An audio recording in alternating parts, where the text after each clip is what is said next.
Hello, नमस्कार। आप सभी का स्वागत है। आज हम आपके लिए एक छोटा-सा प्रयास करने जा रहे हैं और ये एक छोटा-सा प्रयास ये है कि हमने ये सोचा कि आपके मैथ को और कैसे आसान बनाया जा सकता है। इसके लिए हम एक छोटा-सा प्रयास कर रहे हैं और ये एक छोटा-सा प्रयास ये है, हमने ये डिसाइड किया है कि जितने भी आपका बोर्ड के एग्ज़ाम में सवाल पूछा गया है, चाहे वो जो भी चैप्टर हो, आपका त्रिकोणमिति हो, मेंसुरेशन हो, बहुपद हो, वास्तविक संख्याएं हो, दो चर वाला रैखिक बहुपद हो, जो भी हो, हाइट ऑफ डिस्टेंस हो, माध्यिका बहुलक हो, इन सारे सवालों को आपको बताया जाए और साथ ही साथ हम एनसीईआरटी के वैसे सवाल को भी इसमें बताएंगे जो हमें लगेगा कि नहीं, ये सवाल आपके बोर्ड के एग्ज़ाम के लिए इम्पोर्टेंट है। ठीक है, तो ये एक छोटा सा प्रयास है और ये मैं आपको यकीन के साथ कह सकता हूँ कि अगर आपने, हम जैसे त्रिकोणमिति आज शुरू कर रहे हैं, तो इससे जितने इसके वीडियो होंगे, अगर आपने देख लिया तो ये मैं यकीन के साथ आपको कह सकता हूँ कि आपको कोई भी ऐसा एनसीईआरटी का सवाल नहीं होगा जो नहीं बन सकता। और बोर्ड वाला सवाल तो हम आपको बतेबे करेंगे, तो उसमें तो कोई दिक्कत है नहीं आपको। तो आज हम त्रिकोणमिति शुरू कर रहे हैं। चूँकि आज हम इस चैप्टर को शुरू कर रहे हैं, तो जो भी साधारण बातें हैं वो तो आपको बताना हमारा ये जिम्मेदारी बनता है। तो त्रिकोणमिति क्या होता है, इसको पहले समझना आपको। देखिए, त्रिकोणमिति, ठीक है, इसको लिखिए त्रिकोणमिति,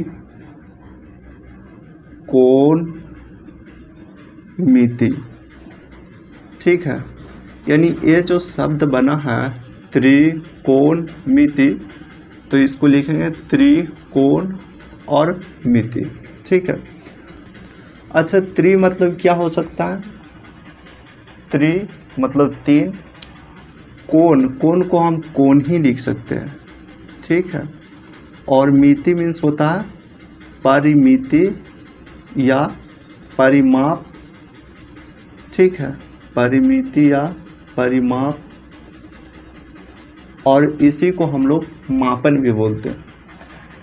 त्रिकोणमिति, जब त्रिकोणमिति को आप तोड़िएगा तो त्रि प्लस कोण प्लस मिति, ठीक है, ये आप लोग सभी को पता होगा, लेकिन हमारा ये जिम्मेदारी बनता है कि आपको इसके बारे में कुछ समझा दिया जाए, ठीक है। त्रि मतलब तीन होता है, कोण मतलब कोण, और मिति मीन्स मापन या तो परिमिति या परिमाप भी इसको कह सकते हैं। त्रिकोणमिति में हम त्रिभुज के कोण और भुजाओं के बारे में पढ़ने वाले हैं। अब त्रिभुज के कोण और भुजा, हम कह सकते हैं आपको कि त्रिभुज तो कई प्रकार के होता है, समबाहु त्रिभुज, समद्विबाहु त्रिभुज, विषम बाहु त्रिभुज, समकोण त्रिभुज, तो ये कई प्रकार के त्रिभुज होता है। लेकिन हम लोग जो इसमें पढ़ने वाले हैं वो कोई एक ही त्रिभुज के बारे में हम लोग पूरे चैप्टर में पढ़ेंगे, ठीक है। तो इसको समझिए, और ये चीज़ें तो आपको पता होगा कि त्रिभुज क्या होता है, ये तो पता आपको होना चाहिए। देखिए, त्रिभुज जो होता है वो तीन रेखाखंडों से घिरी एक क्षेत्र होता है। जैसे अगर हम इसको नाम दे दें ए, बी और सी, तो त्रिभुज के एक रेखाखंड हो गया ए बी, दूसरा बी सी और तीसरा ए सी होता, ठीक है। एक त्रिभुज में तीन भुजाएं होती है। अब ये तीन भुजाएं कौन कौन सा होगा? तो ए बी एक भुजा होगा, ठीक है, बी सी एक भुजा होगा और ए सी एक भुजा होगा। तो तीन भुजा इसमें हो गया, और तीन भुजाओं के जो घिरे ये क्षेत्र है, इसी को हम लोग त्रिभुज बोल देंगे, ठीक है, इसको हम लोग त्रिभुज बोल देंगे। अब एक त्रिभुज में तीन कोण होता है, ठीक है। अब तीन कोण कौन कौन सा होगा? तो देखिए, एक भुजा ये हो गया ए बी और एक भुजा बी सी, ठीक है, एक भुजा ए बी और एक भुजा बी सी, और इन दोनों के बीच एक कोण बनता। उसी प्रकार अगर हम देखें तो एक भुजा ए बी और एक भुजा ए सी, इन दोनों के बीच एक कोण बनता। उसी प्रकार देखें तो एक भुजा ए सी और एक भुजा बी सी, इससे एक कोण बनता। ये आपको पता होगा।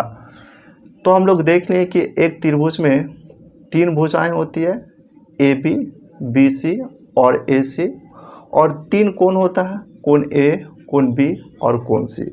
तो इसको हम लोग त्रिभुज बोलते हैं। लेकिन हम लोग को ये पता है, लेकिन हम लोग को ये नहीं जानना है कि त्रिभुज में तीन कोण होती है, तीन भुजा, ये तो सबको पता है। हम लोग को जानना है सबसे पहले कि इसमें हम कौन सी त्रिभुज के बारे में पढ़ने वाले हैं। तो देखिए बाबू, त्रिभुज कई प्रकार के होता है। जैसे ये एक त्रिभुज है, एक त्रिभुज इस प्रकार से हम बना दिए, मान के चलो एक त्रिभुज ये हो गया, ठीक है, और एक त्रिभुज ये हो गया।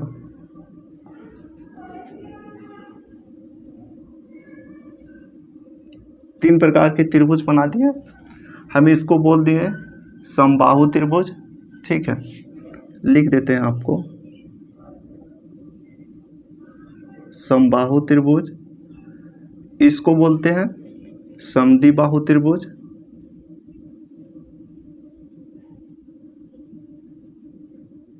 और इसको बोल देते हैं हम लोग समकोण त्रिभुज, ठीक है। ये तीनों त्रिभुज हो गया। इसमें भी तीन भुजा होगा, ए बी, बी सी और ए सी। इसमें भी तीन भुजा होगा, ए बी, बी सी और ए सी, ठीक है। लेकिन हम लोग को पढ़ना है इसमें कौन सा त्रिभुज। तो समबाहु त्रिभुज आप लोग को पता है कि समबाहु त्रिभुज क्या होता है कि जिसके तीनों भुजाओं आपस में बराबर होता है। इसमें तीन भुजा होता है और तीनों भुजा आपस में बराबर होता है।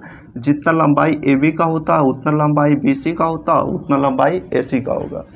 समद्विबाहु त्रिभुज में कोई दो भुजा बराबर होगा, और देखिए अगर इसमें ए बी बराबर ए सी के हैं तो ये एक अलग भुजा होगा।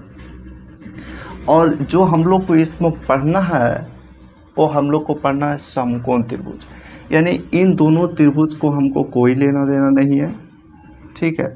हम लोग पूरा इसमें किसके बारे में पढ़ेंगे, तो इसके बारे में पढ़ेंगे, समकोण त्रिभुज के बारे में। अब समकोण त्रिभुज क्या होता है, ठीक है, हम तब आराम से बिल्कुल समझेंगे कि समकोण त्रिभुज क्या होता है। समकोण त्रिभुज इस प्रकार से इसका कुछ फिगर है, ये समकोण त्रिभुज है। इसमें तीन भुजाएं होती है, A B C. A B एक भुजा हो गया, बी सी एक भुजा हो गया और सी एक भुजा हो गया। समकोण त्रिभुज को आप कैसे पहचान करेंगे कि ये समकोण त्रिभुज है, तो इसमें एक कोण जो होगा वो 90 डिग्री होगा, ठीक है, एक कोण 90 डिग्री होगा।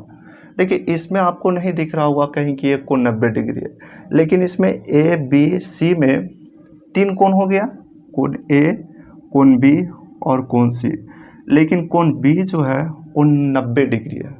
इसका मतलब यह हो गया कोण बी 90 डिग्री हो गया। हम लोग को ये पता है कि त्रिभुज के तीनों कोणों का योग 180 डिग्री होगा, ठीक है।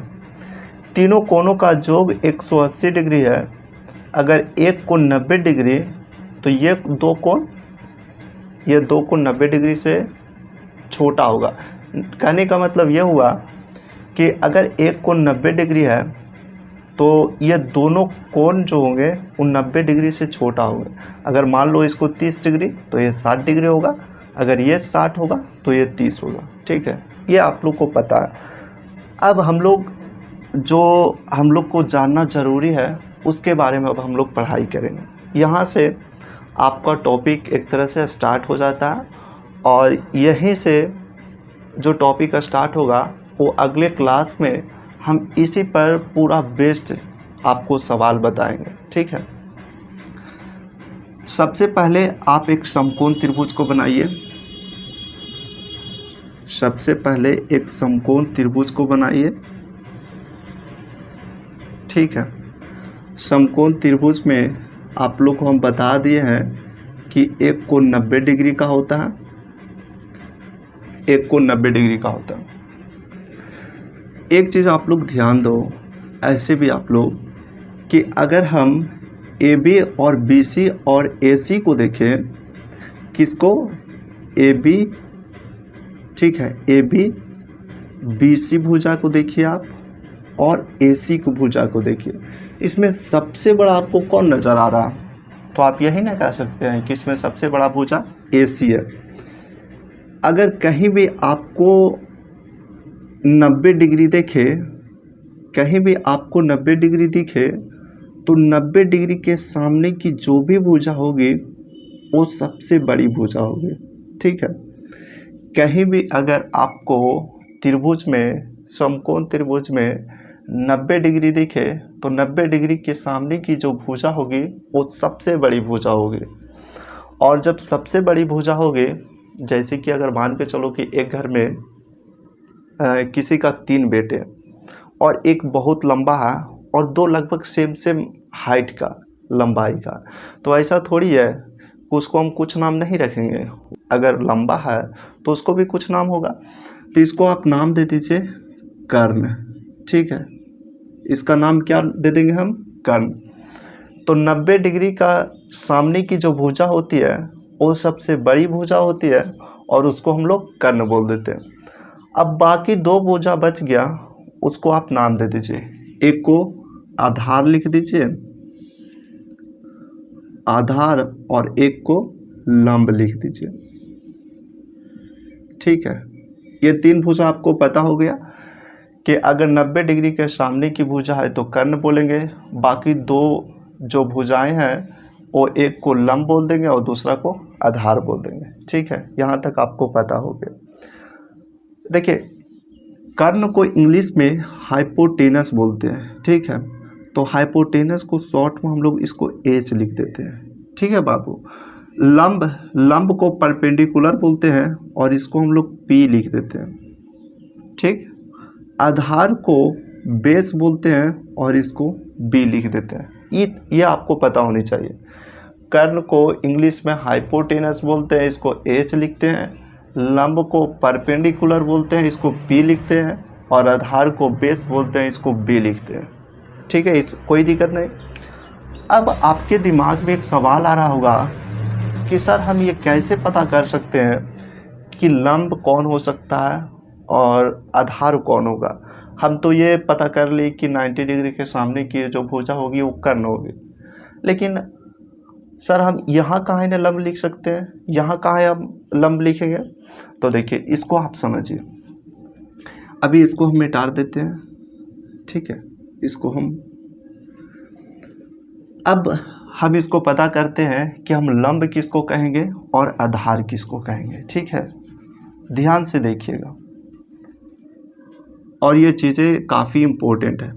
अगर मान के चलो कि हम यहाँ एक कोण थीटा इसको मान लिए, ठीक है, ये आपको थीटा कोण ले लिए, तो जो भी थीटा के सामने की भुजा होगी, थीटा ये है, और इसके सामने की भुजा होगी, इसको हम लोग नाम देंगे लंब, ठीक है। लंब मतलब परपेंडिकुलर P। थीटा के सामने की जो भी भुजा होगी त्रिभुज में, एकदम थीटा के सामने, देखिए थीटा के सामने की भुजा हम लोग लंब बोलेंगे, और जो थीटा के नीचे की भुजा होगी उसको आधार लिख देंगे, ठीक है। आधार मतलब बेस B। ये तो आप लोग समझ गए। 90 डिग्री के सामने की भुजा कर्ण, ठीक है। अगर इसको हम लोग थीटा लेंगे तो थीटा के सामने की भुजा लंब और थीटा के नीचे की भुजा को कर्ण बोल देंगे। यहाँ तक किसी को कोई दिक्कत नहीं। अच्छा, आप लोग ये बताइए, आप लोग बताइएगा इसको, ये समकोण त्रिभुज हो गया A बी और सी। आप लोग को ये पता है कि 90 डिग्री है, 90 डिग्री के सामने की भुजा कर्ण होगी और कर्ण सबसे बड़ी भुजा होगी।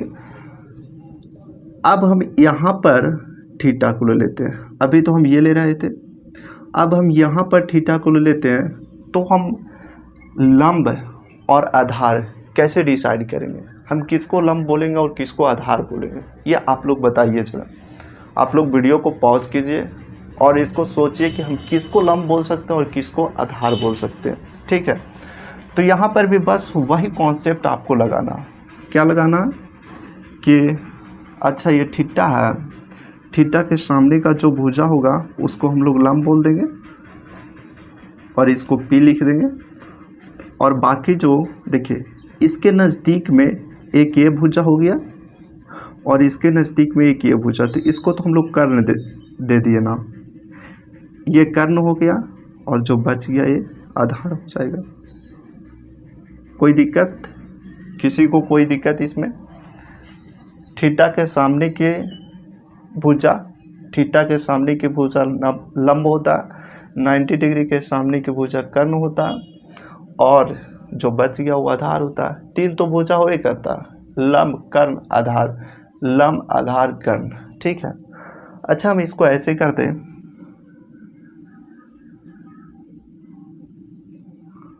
तो आप इसको कैसे बनाइएगा, ये चीज़ें बहुत इम्पोर्टेंट है, क्योंकि जब हम बताएंगे इससे एकदम आसान सवाल आता है और आपको यकीन नहीं होगा तो किसी से गेस्ट पेपर मांग के या मॉडल सेट को देखिएगा, इससे कितना सवाल बनेगा ये आपको भी विश्वास नहीं होगा, ठीक है।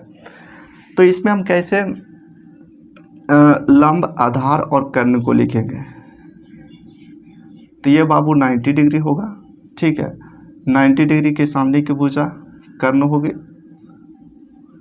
ये तो आपको पता है। अगर हम यहाँ पर इसको थीटा ले ले तो थीटा के सामने की भुजा लंब होगा और लंब को हम लोग पी लिखते हैं और जो बच गया वो आधार होगा और आधार को बी लिखते हैं। इतना आप लोग को पता हो गया होगा, बहुत कुछ इतना से आप लोग सीखे होंगे। अब यहाँ पर हम लोग इसमें एक फॉर्मूला आप लोग को याद करना है, वो क्या है सो हम बताते हैं। देखिए ये कर्ण है, कर्ण और ये आधार और ये लंब है, ठीक है। तो इसमें एक फॉर्मूला होता है पाइथागोरस परिमेय, क्या होता है, इसको थोड़ा सा हम, तो इसमें एक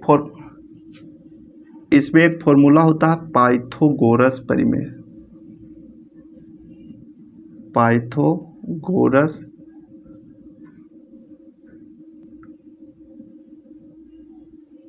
परिमेय, ये क्या होता है, तो देखिए इसमें ये जो कर्ण हो गया, कर्ण को क्या बोलते हैं हम लोग, कर्ण को अगर इसमें देखें तो ए बी बोलेंगे, लेकिन सूटेबल के लिए आप इसको बी सी कर लीजिए, बहुत अच्छा रहेगा, और आप इसको सी कर लीजिए, ठीक है। तो ये जो ए सी होगा, और यहाँ से भी देख लीजिए कि ये जो ए सी होगा, ए सी, तो ए सी का स्क्वायर, ठीक है, ए सी का स्क्वायर बराबर, ए सी का स्क्वायर बराबर ए बी का स्क्वायर, ए बी कौन हो गया, ए बी ये हो गया, और प्लस बी सी का स्क्वायर, यानी जो एक बड़ी भुजा होती है वो दो अन्य छोटी भुजाओं के वर्ग के योग के बराबर होता है, ठीक है। तो ए सी स्क्वायर बराबर A B square plus B C square. अच्छा आप लोग देखिए, ए सी को हम लोग क्या लिख सकते हैं, कर्ण, कर्ण का स्क्वायर, इसको लिख सकते हैं, ए सी को हम लोग कर्ण लिख सकते हैं, इसको याद कर लीजिएगा आप लोग। अच्छा ए सी को कर्ण लिख सकते हैं, तो कर्ण का स्क्वायर, ए बी को क्या लिख सकते हैं, लंब, लंब का स्क्वायर प्लस BC को लिख सकते हैं आधार, तो आधार का स्क्वायर। ठीक है। अच्छा, इसको और हम अच्छा से लिखना चाहे तो यहाँ पर देखिए, कर्ण को क्या लिख सकते हैं, कर्ण को हम लोग H लिखें, कर्ण को हाइपोटेनस बोलते हैं और इसको H लिखें, तो H स्क्वायर बराबर लंब को P और आधार को B लिखते हैं। अब आप लोग को ये जरूरी नहीं है, लेकिन ये बहुत ज़रूरी है, इसको आप लोग को याद करना ही होगा। कर्ण का स्क्वायर, इसको याद कीजिएगा, कर्ण का स्क्वायर लंब का स्क्वायर प्लस आधार का स्क्वायर, कर्ण का स्क्वायर बराबर लंब का स्क्वायर प्लस आधार का स्क्वायर। ठीक है। कर्ण का स्क्वायर बराबर लंब का स्क्वायर प्लस आधार का स्क्वायर। कर्ण को हम लोग H बोलते हैं, तो H का स्क्वायर बराबर P square plus B square, H का स्क्वायर बराबर P square plus B square. इतना आप लोग को याद करना। ठीक है, और इसको हर हाल में आप लोग को याद करना है। अब यहाँ पर हम लोग कुछ और भी फॉर्मूला देखते हैं, और ये फॉर्मूला काफ़ी इम्पोर्टेंट है।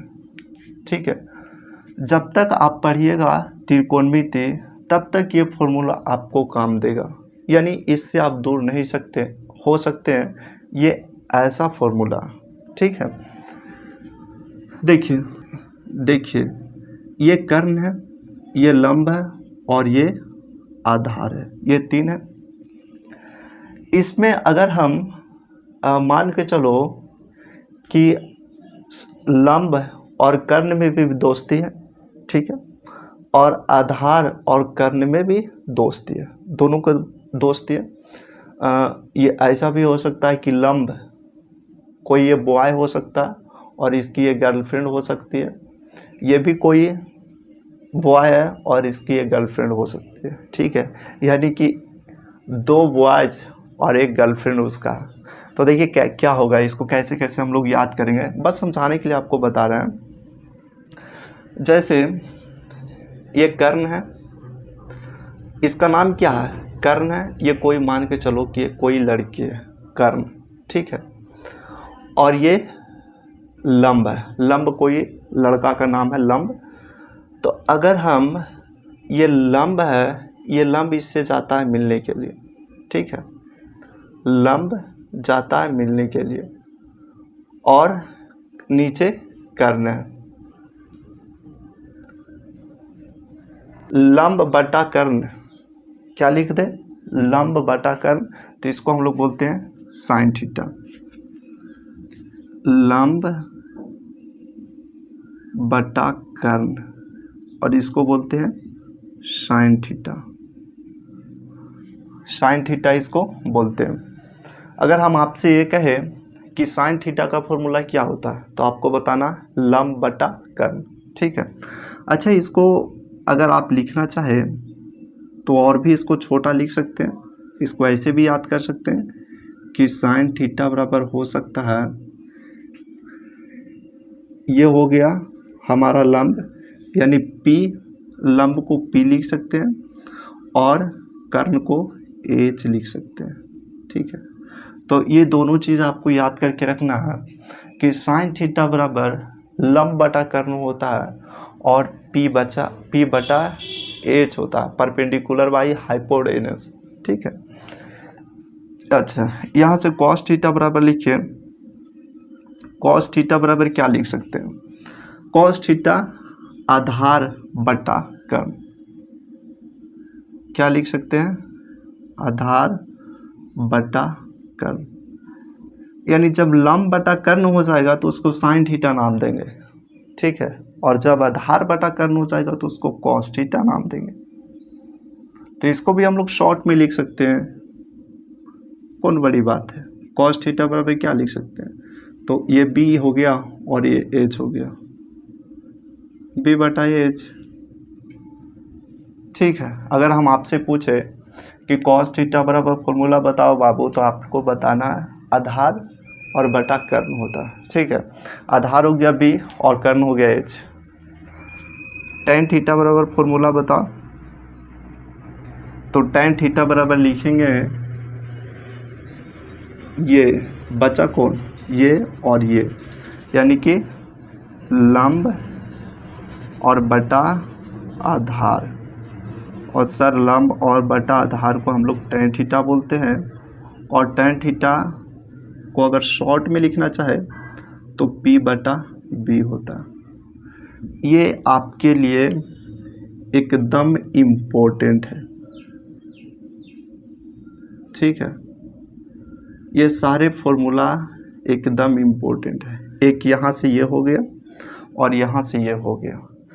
हम आपसे बोले कि साइन थीटा का फॉर्मूला क्या होता है, तो आपको एकदम बताना है लंब और बटा कर्ण। साइन थीटा का फॉर्मूला लंब बटा कर्ण। साइन थीटा बराबर सर लंब को परपेंडिकुलर P और कर्ण को H बोलते हैं। साइन थीटा बराबर P/H। कॉस थीटा आधार बटा कर्ण।